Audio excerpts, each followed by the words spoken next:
Amados irmãos, eu quero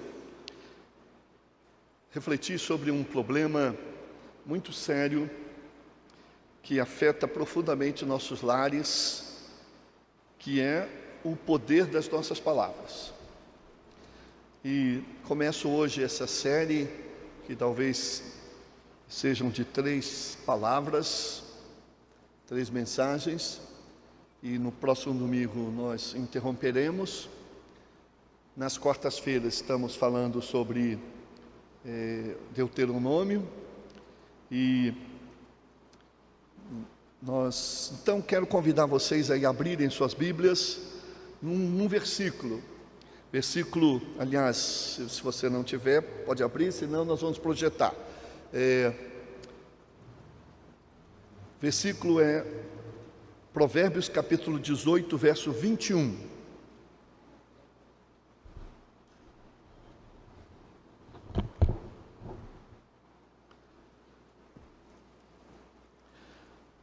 O poder das nossas palavras. Provérbios 18, 21 diz: a língua tem poder sobre a vida e sobre a morte. Os que gostam de usá-la comerão do seu fruto. E aí o salmo, que é uma oração a respeito disso, Salmo 141, verso 3. Coloca, Senhor, uma guarda à minha boca, vigia a porta dos meus lábios. Meus irmãos, o que este primeiro versículo está nos ensinando? Que nós podemos dar vida ou matar qualquer relacionamento, dependendo da maneira como usamos a nossa língua. A maioria, meus irmãos, dos conflitos dentro do lar, nas instituições, no trabalho, em qualquer lugar, mas principalmente dentro do lar, ele é porque as pessoas no lar têm a língua mais solta, os freios são menores, o domínio é relaxado, domínio próprio. Então isso traz muitos conflitos. A língua, os irmãos sabem, é um órgão, é um músculo pertencente ao sistema digestivo e com diversas funções, além do paladar, que quem tem Covid costuma perder, além da fala, que quem tem Covid também acaba diminuindo, tem a função da deglutição e tem um seu aditivo relacionado à paixão. Por estar assim envolvida com a fala, ela é mencionada muitas vezes de forma pejorativa. A língua grande, língua felina, língua má. Olha a língua. Os versículos que nós lemos, os 2, têm sobrenomes, têm sinônimos que a Bíblia usa para a língua, né? Como lábios e boca. Nossa boca fala, nossos lábios falam, nossa língua fala. Então, eles são agentes de uma fala, de uma comunicação e que passa por ela, por a língua, pelos lábios, pela boca, mas ela sai da mente, passa pelo coração e vai para a boca, ou para a língua. Muito bem, mas a língua, meus irmãos, nós não pode receber a culpa. A língua como órgão, um músculo que está dentro da boca, e Deus colocou ela na boca para que ela ficasse prisioneira dos dentes, prisioneira da arcada dentária, né, prisioneiros da boca, e nós nem sempre conseguimos mantê-la assim. E ela tem esta fama, e nós geralmente fama de ruim, algo negativo. Mas a maioria dos dos frequentes conflitos tem a ver com este mau uso da língua. O que dizem, o que nós dizemos de forma audível, está dito. Se as pessoas ouvirem, está dito, não tem retorno. Faz o estrago ou a bênção que para que ela se destina.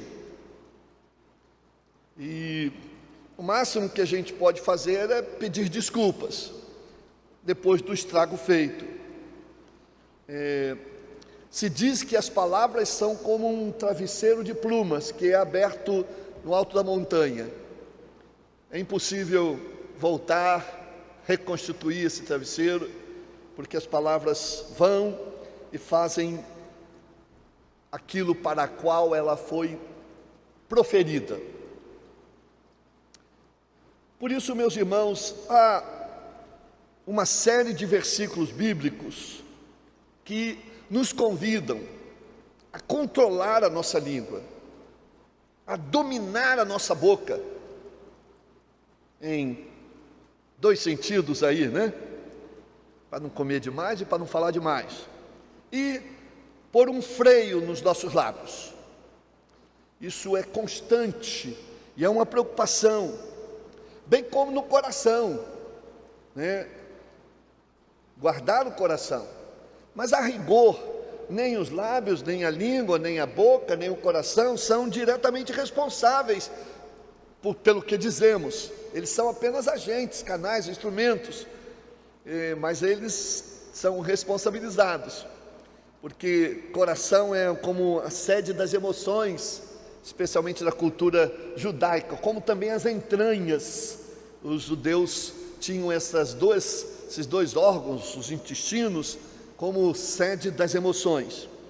E quem é muito ansioso, tem normalmente também problemas intestinais quando sofre a pressão da emoção.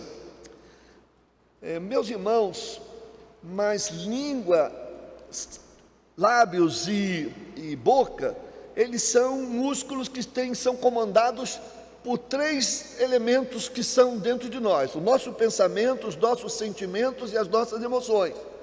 São estes os verdadeiros responsáveis pela maneira como nós lidamos com a nossa língua, com os nossos lábios, com a nossa boca, com o que falamos.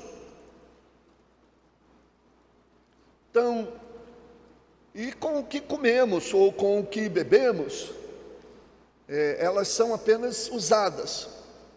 E eu chego a dizer que quase 100%, meus irmãos, dos problemas causados nessa pandemia, dentro de casa, tem como responsável a língua, os lábios, na verdade o pensamento, que não conteve a língua de expressar. Então a pandemia, conquanto deixa as pessoas em casa mais tempo, deixa também as pessoas com mais frouxidão, e pequenos conflitos, e pequenas palavras, e palavras assim ditas inadvertidamente ou impensadamente, produzem grandes conflitos. Por isso que o texto que lemos diz que a vida e a morte estão no poder da língua. Mas não podemos tributar à língua só coisas ruins. A vida também, a bênção também, as coisas boas também. O problema é que ela tem esta dupla função, ou dupla possibilidade. Para nós ela só tem uma função, nós cristãos: abençoar. Mas para quem não tem a unção do Espírito Santo, não tem a conversão, o exemplo de Cristo e do Evangelho, a língua serve para as duas coisas e faz isso. Mas infelizmente até nós cristãos também, vez por outra, usamos o lado negativo da língua, dos lábios, da boca, da fala, para trazer tristeza. Então, e vida e morte, a vida e a morte dos relacionamentos, dos casamentos, dos afetos, da saúde, estão nas mãos da língua. Então, a língua tem uma mão. A língua, os lábios, a fala, a comunicação tem este poder de abençoar relacionamentos, afetos, cuidados e também amaldiçoar. As pessoas rompem relacionamentos, divorciando-se, terminando amizades, porque a língua, a boca é maior, mais descontrolada do que deveria ser. Então, no começo desta série, eu quero meditar nesta manhã sobre quais são os tipos de palavra ou de palavras que geram morte.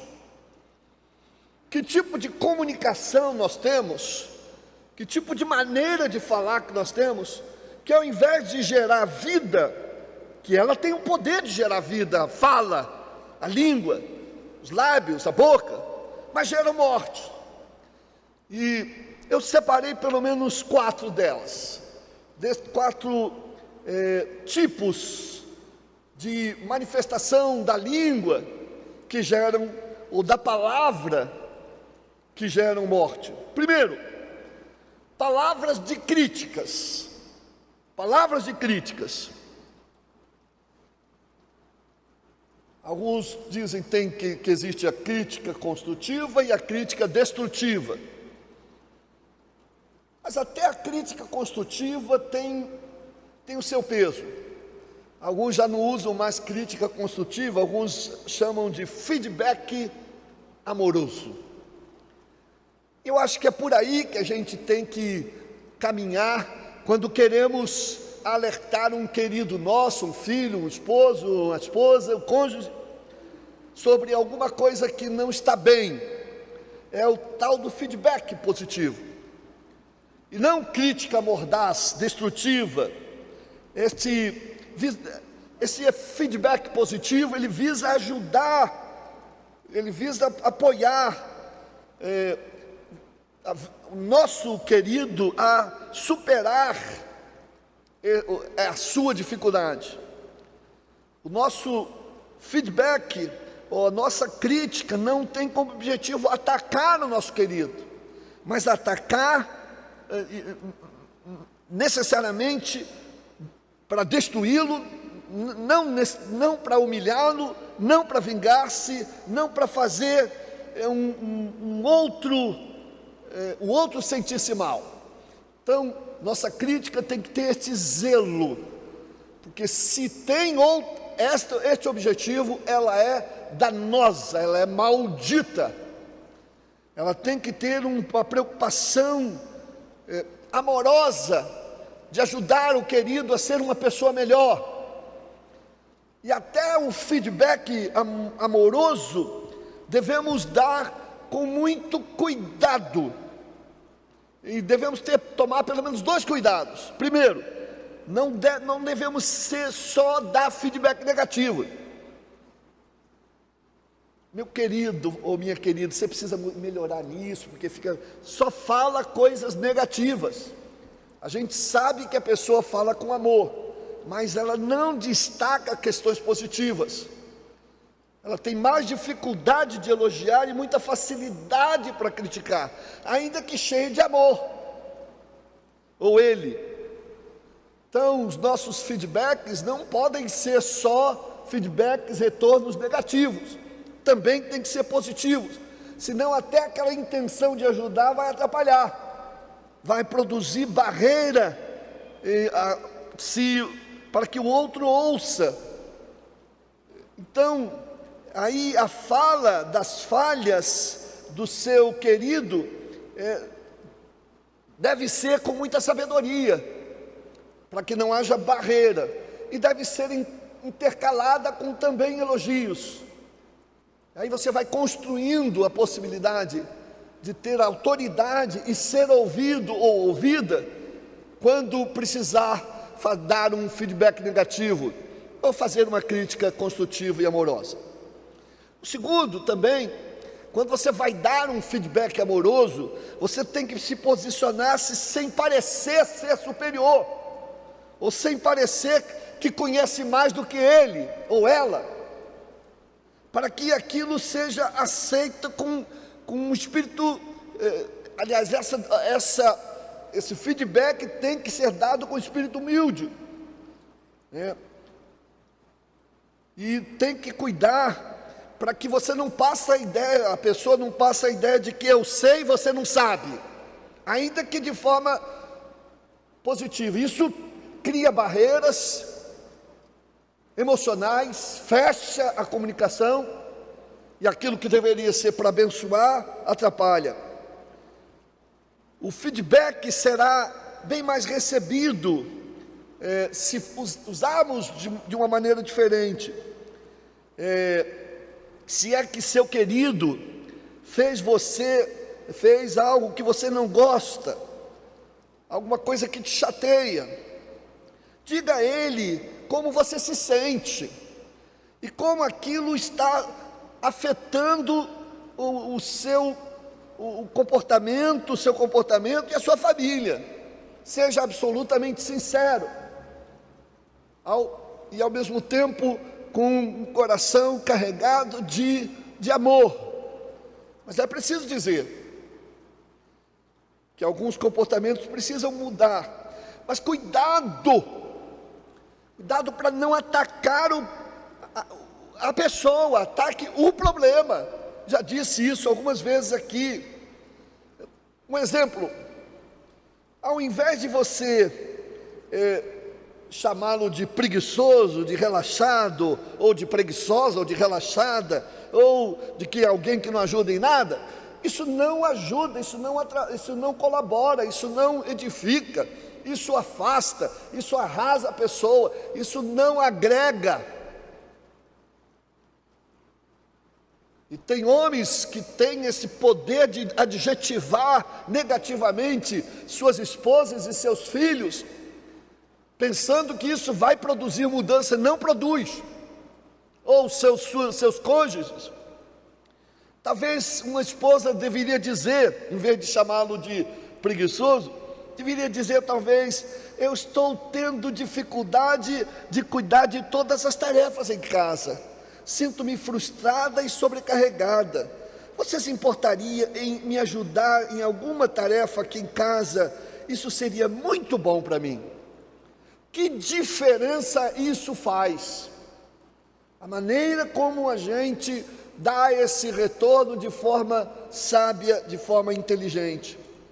O terceiro versículo que quero ressaltar, reforçando isso, está em Provérbios, capítulo 15, verso 2. Vamos ler juntos?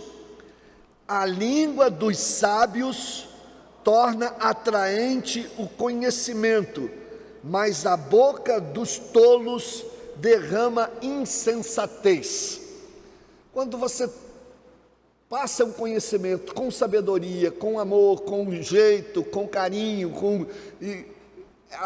o conhecimento chega ao coração. Mas se faz atabalhadamente, se faz precipitadamente, intempestivamente, emocionalmente, vira um derrame de insensatez. Sejamos, portanto, meus irmãos, cuidadosos nas reclamações e balanceemos elogios e feedbacks positivos. Críticas matam os relacionamentos. Trate os seus queridos com consideração e respeito, com palavras não depreciativas, mas nem com apelidos inconvenientes, nem com desvalorização, ainda que brincando, humor sádico. Então este essa coisa da crítica tem que ser muito bem cuidada, muito bem trabalhada por nós. Sejamos, meus irmãos, mais carinhosos do que críticos. Elogiemos mais do que critiquemos ou demos um feedback. Precisamos dar vida e não matar o relacionamento. Ajudá-lo na sua construção. E dependendo de como nos comunicamos, podemos fazer isso de uma forma ou de outra. Então devemos pensar, meus irmãos, antes de falar e ser criteriosos na hora de emitir um juízo. O que vou falar está certo? É isso mesmo? É dessa maneira? Como vou falar? Então este zelo não está acontecendo em muitos lares, especialmente nesse tempo em que estão tão juntos e com pouca disposição de refletir um pouco mais no que vai falar. Quando amamos alguém, isso é prova de amor. Nós concentramos-nos mais nas virtudes e não nos defeitos. O amor faz com que os defeitos diminuam e as virtudes cresçam. Se os defeitos estão se agigantando e as virtudes aparecendo, há algum problema no seu amor. Eu sempre me intriguei com o versículo de 1 Pedro 4:8, que diz assim: amem-se sinceramente uns aos outros, porque o amor encobre multidão de pecados. Para mim, o que encobre a multidão de pecados é o arrependimento, é o sangue de Jesus Cristo. Mas está dizendo que é o amor, não deixa de ser o amor de Deus. Mas aqui não está falando de remissão de pecado, necessariamente. Está falando de que o amor faz a gente enxergar menos defeitos nas pessoas. Se a gente está com um coração amoroso, a multidão de defeitos que todos nós temos fica menos multidão. Fica um pouco menos. Quando a gente perde o amor, vê defeito em tudo naquela pessoa. Então a gente tem que recuperar isso nos nossos relacionamentos. Quando amamos, a gente tem olhos mais para as virtudes do que para os defeitos. Mais um versículo, Provérbios 15:4. Está ali? Vamos lá. A língua benigna é árvore de vida, mas a perversa deprime o espírito. De novo, vamos todo mundo junto? A língua benigna é árvore de vida, mas a perversa deprime o espírito. A língua perversa faz as pessoas se sentirem deprimidas. Quando sai dela palavras malditas, ditas de forma má. A língua tem que ser bendita, para abençoar, para crescer, para edificar, para fortalecer, para aumentar a estima. Segundo tipo de linguagem destrutiva, linguagem que não é boa, palavras defensivas. Esse é um problema muito sério. Quando as tensões começam a crescer dentro do lar, as pessoas ficam irritadas com pequenas coisas. E então elas começam a adotar uma postura consciente ou inconscientemente mais defensiva. Então, é a postura de quem está sempre na defensiva, armado ou armada, pronto para a guerra. Não pode ninguém falar alguma coisa com ela, com esta pessoa, que ela solta os cachorros, as facas, das palavras duras e das reações intempestivas. É o que responde, meus irmãos, aquela pessoa que responde rapidamente a qualquer coisa que ela não gostou, ou que lhe ameace. Se é uma palavra que ele quer me atingir, ou isso é para mim, às vezes nem é, está querendo, mas não tem o equilíbrio suficiente de não se posicionar defensivamente. Normalmente, meus irmãos, ao recebermos uma crítica ou até mesmo um feedback carinhoso, acionamos logo um mecanismo de defesa que todos nós temos, que deveria estar sendo desarmado pelo Espírito Santo, e ele tenta, mas a nossa carne não deixa. Meus irmãos, a tendência natural é rebatermos o que julgamos crítica com outra crítica, em geral, de forma mais dura.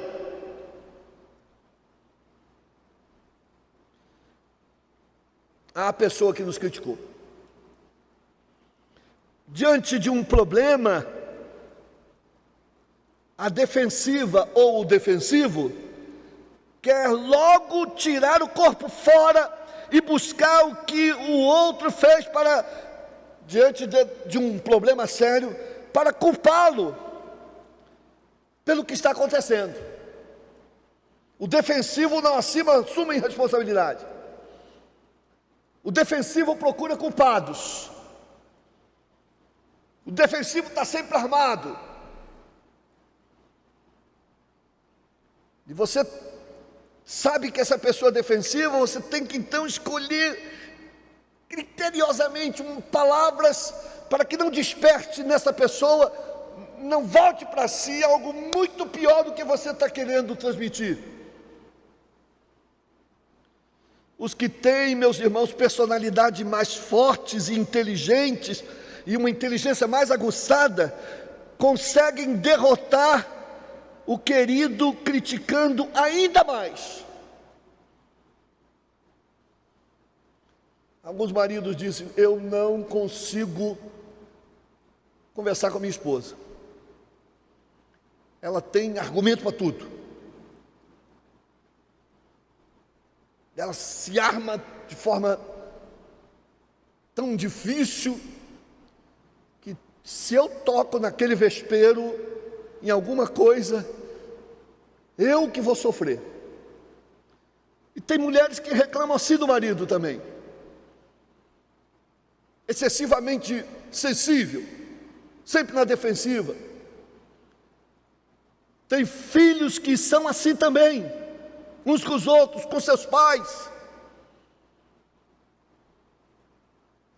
Meus irmãos, neste quesito, normalmente os homens perdem, porque homem é meio lento, mesmo um pouco desfocado para reagir. Enquanto eu estou pensando em falar alguma coisa, já perdi o time,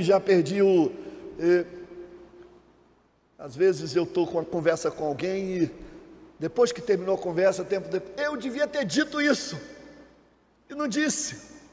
Nós homens somos as mulheres têm uma inteligência mais aguçada e reagem normalmente nesta questão defensiva, costuma ser um pouco mais, elas predominarem.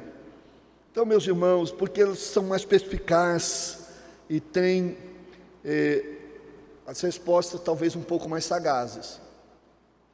Mas isso não é predomínio total das mulheres, há muitos homens assim, cruéis nas suas defensivas. Geralmente, meus irmãos, às vezes quando o homem não perde nesse discurso, ele fica perdido, fica nervoso, então ele começa a passar dos limites e querer impor, no grito, na força, na coerção, que perdeu. Os argumentos às vezes são muito difíceis. A defensiva é difícil. E as mulheres têm que ter sabedoria. Às vezes meu marido grita, meu marido não sei o quê. Às vezes também você está muito na defensiva. E não dá espaço para ele ouvi-lo atentamente.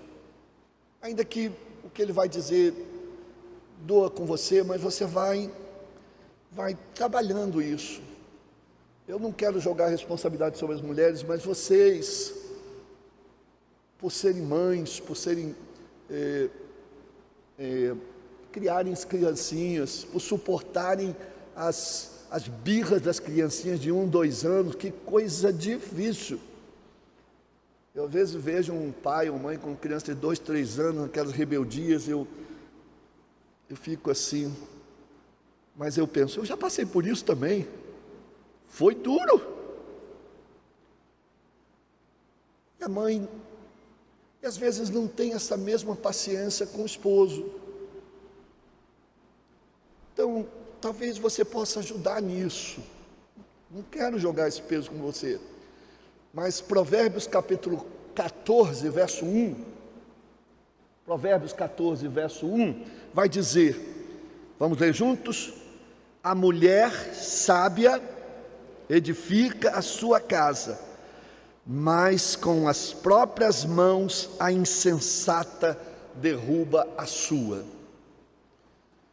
Então é preciso que todos nós nos controlemos. Às vezes uma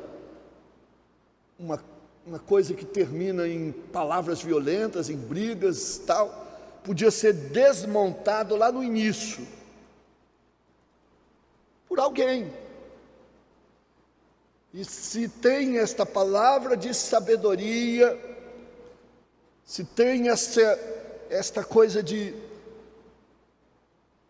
fazer com que a coisa não ande mais, ver o problema sob o ponto de vista diferente, a coisa talvez teria tido outro rumo. Então, para o defensivo ou a defensiva, o vilão é sempre o outro. Portanto, meus irmãos, essa pessoa tem dificuldade de assumir a sua parte na responsabilidade. O defensivo não assume. Ele procura desculpa para eximir-se da culpa. Ele alimenta malícias no coração e tende a pensar que o outro está sempre querendo armar alguma coisa mal contra ele. Ou ela. Sempre na defensiva. De uns anos para cá, surgiu nas autoescolas o chamado curso de direção defensiva, para motoristas que, para eles ajudarem a eles permanecerem alertas, dirigindo para si e para os outros, né? Então, a chamada direção defensiva, para que ele possa se prevenir, possa se resguardar minimamente ou minimizar os riscos de acidentes, já prevendo o que o outro vai fazer, já antecipando alguma coisa.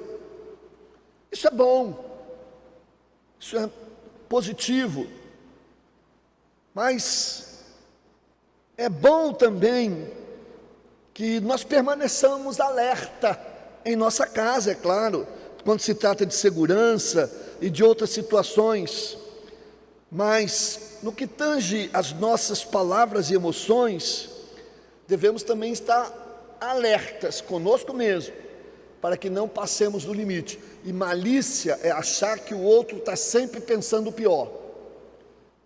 A direção defensiva é assim, você sempre tem que achar que o outro vai fazer alguma bobagem.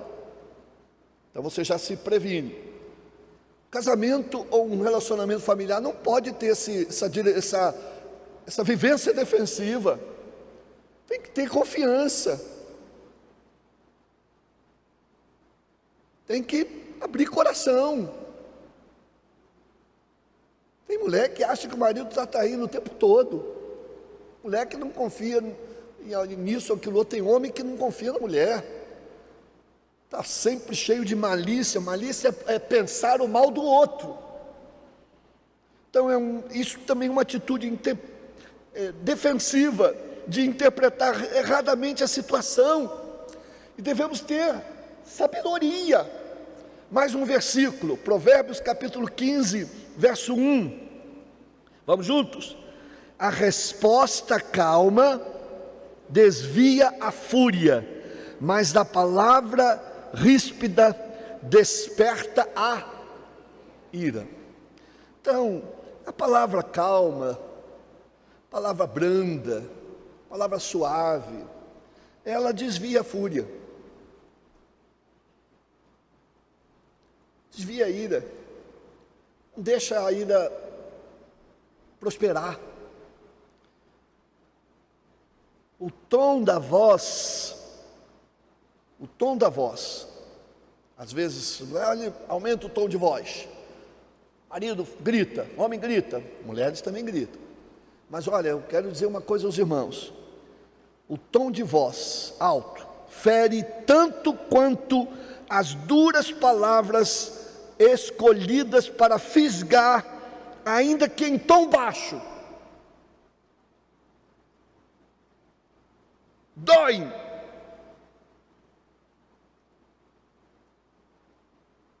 Fala baixinho, mas machucando.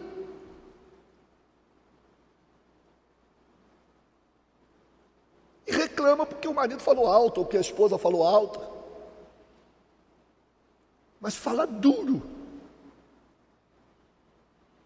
Evitemos, meus irmãos, não sermos impositivos ou parecer querer assumir o controle, o que coloca a outra pessoa na defensiva. Lá não tem isso, tem parceria. Devemos ser o mais natural possível e verdadeiramente sinceros e francos com os nossos queridos, e para evitar evitar reações defensivas. Devemos ser amáveis, sensíveis e não indiferentes, e com sentimentos, em relação aos sentimentos dos nossos queridos, para que falemos e não os coloquemos defensivos, mas sim coloquemos no lugar deles antes de falar qualquer coisa. E para a gente antecipar as reações dos nossos queridos, para a gente não falar o que essa reação pode provocar, o que a nossa palavra pode provocar. Então devemos achar uma maneira sábia de abordar os problemas espinhosos, para que eles não se transformem numa tragédia. Se não colocamos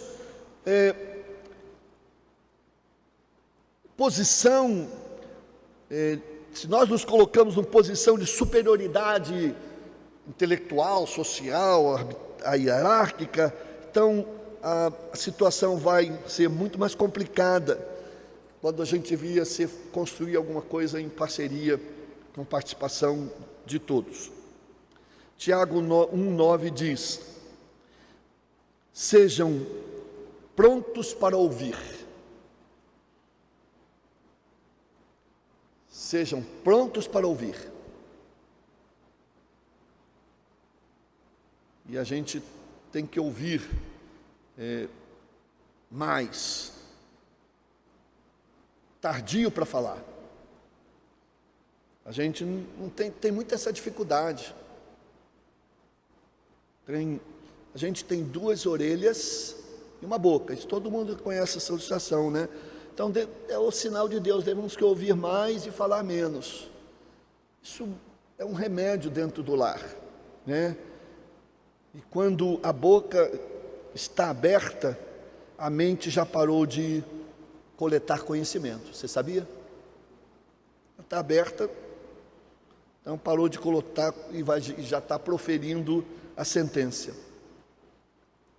Por isso que a gente tem que manter, nós temos que manter nossa boca fechada e só falarmos quando tivermos processado todo o conhecimento, toda a informação para emitirmos nossa opinião. Jesus concorda com a gente. Jesus disse em Mateus capítulo 15, verso 10. Concorda não? Eu concordo com Jesus, é claro. O que contamina o homem não é o que entra na boca, mas o que sai da boca. Isso é que contamina o ser humano. Então, nós devemos ter uma comunicação que se expressa em 3 elementos: falar, ouvir e compreender. Se falhar a compreensão, as coisas complicam muito. Prontos para ouvir, sim, e para falar também, mas só se for necessário falar. Quem ama tem tempo para a pessoa amada e para produzir bem a nosso querido. E ela aprende, quem ama aprende a admitir quando está errado. É coisa difícil. Coisa difícil a gente admitir. Foi mal, errei. Estava equivocado. Aprendamos a ouvir mais, meus irmãos, com mais atenção, desarmando-nos e abertos. Terceira atitude, terceira postura negativa é palavras descontroladas. Palavras descontroladas. É quando a coisa vai atingindo um nível tão ruim que aí então as pessoas começam a perder o controle da razão, da emoção e, portanto, os lábios, a língua, a boca fica descontrolada, fica desorganizada. Vejam Provérbios 10, 19. No muito falar não falta transgressão. Que coisa! Mas, completem. O que modera os lábios é prudente. Quando você fala muito, você vai transgredir em algum momento. Quem erra mais português é quem fala mais. Quem erra mais fala coisa, quem fala mais. Eu sou muito mais propenso a errar mais porque tendo a falar mais. Mas a pessoa que não tem controle, muito falar, acaba pulando para a transgressão. E é preciso então ser muito prudente. Quem fala precipitadamente, sem refletir, poderá causar muitos males e dissabores. Palavras descontroladas são palavras impensadas, de reações intempestivas, destemperadas, seguidas de acesso de raiva. Tiago 1, 19 e 20 diz, novamente, sejam prontos para ouvir, que mais? Tardio para falar, que mais? Tardio para se irar. Aí, por quê? Por que a gente tem que ter cuidado? Porque a ira do homem não opera a justiça de Deus. Quando você está irado, Deus não participa disto. Deus tira o time dele de campo. O Espírito Santo se anula. Você está irado. Você está dominado pela carne, pelo temperamento. Aí você vai falar coisas que não deve. Na ira do homem, não procede a justiça de Deus. Não procede. Então, nós temos que ter muito cuidado para que nós não tenhamos esse problema em nossa pessoas. As pessoas às vezes roubam a nossa alegria e a nossa energia. E mais às vezes do que as circunstâncias. Eu acho que os lares hoje estão sofrendo mais com as desavenças, Os lares estão sofrendo muito mais com os conflitos, com as tensões, do que com a pandemia. A pandemia trouxe o pessoal para casa, mas a pandemia a gente vai levando, vai se cuidando. Agora, os conflitos dói mais. As tensões dentro de casa, os problemas dentro de casa, atormentam mais a gente do que a pandemia. Eu não estou falando em relação ao meu lar, que graças a Deus eu tenho uma esposa abençoada, mas estou falando assim dos lares que eu estou acompanhando, que os meus colegas estão acompanhando. Efésios 4, 26 e 27 vai dizer: quando vocês ficarem irados, não pequem, apaziguem a sua ira antes que o sol se ponha, e não deem lugar ao diabo. Então precisamos, meus irmãos, aprender ao equilíbrio. Em quarto e último lugar, uma outra reação muito negativa, que interrompe, que atrapalha a comunicação, que faz as pessoas, prejudica, é a comunicação sem palavra, ou a situação sem palavra. Se é sem palavra, não tem comunicação, a não ser quando você é surdo e mudo e você tem mais aquela coisa do sem palavra. Vejam só, a língua tem poder sobre a vida e sobre a morte, é o que o texto que nós estamos dizendo. Poder sobre a vida, no que tange a coisas úteis. Então, quando você deixa de falar, você pode até deixar de criar problemas falando, mas cria problema não falando, porque ela tem poder de vida, de bênção. Então, se você está chateado e não quer falar, tudo bem, mas você não pode ficar sem falar muito tempo para resolver o problema. Se paramos o diálogo, iniciamos o processo de morte do relacionamento. Muitos casais punem um ao outro com silêncio.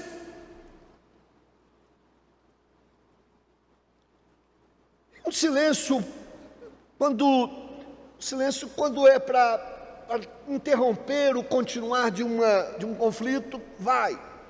Mas tem um silêncio, na verdade é a não comunicação. Tem silêncio que é punitivo.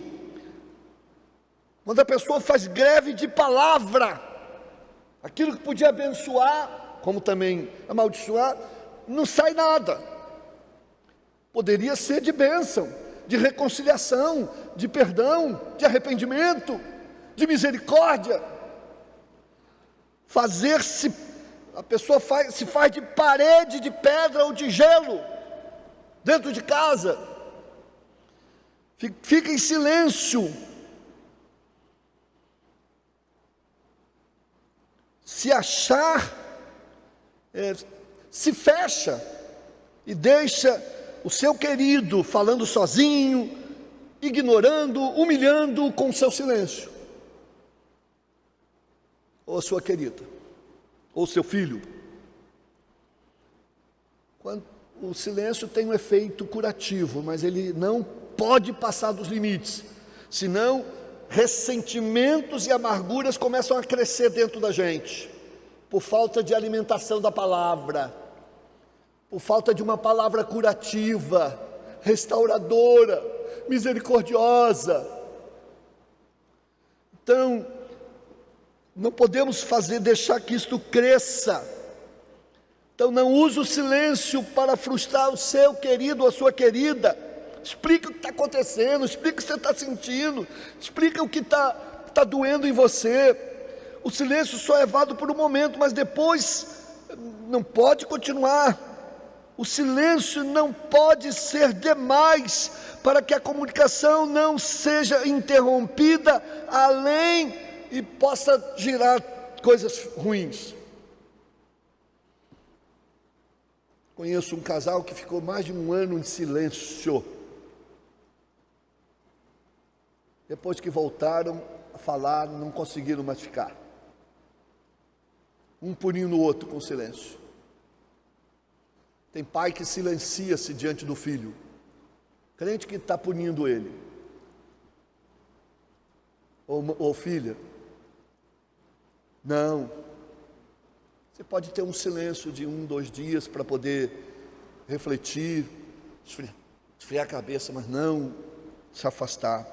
As palavras finais, meus irmãos, então palavras ditas sempre voltam contra nós ou a favor de nós. É esse que o versículo, que a gente está meditando, o verso 18, verso 21 diz: a língua tem o poder sobre a vida e sobre a morte. A língua tem o poder. Agora veja como termina o versículo: os que gostam de usá-la comerão do seu fruto. Tem gente que gosta de falar, e joia, gosta de falar, e é bom de falar, é bom de ouvir, gosta de ensinar, gosta de edificar, tal. Mas tem gente que gosta de falar demais, fofocar, de amaldiçoar, de falar bobagem, falar palavrão, falar intempéries, falar impropérios.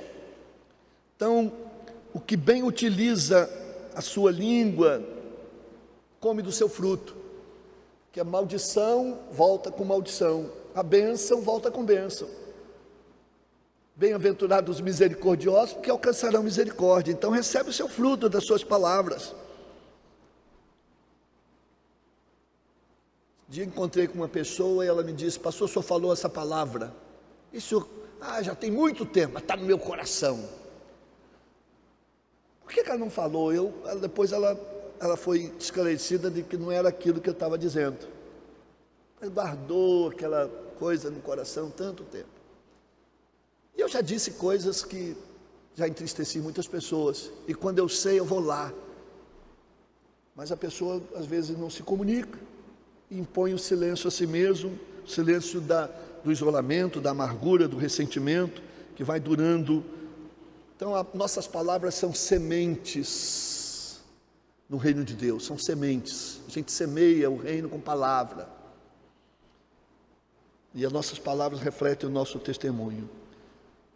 Último versículo,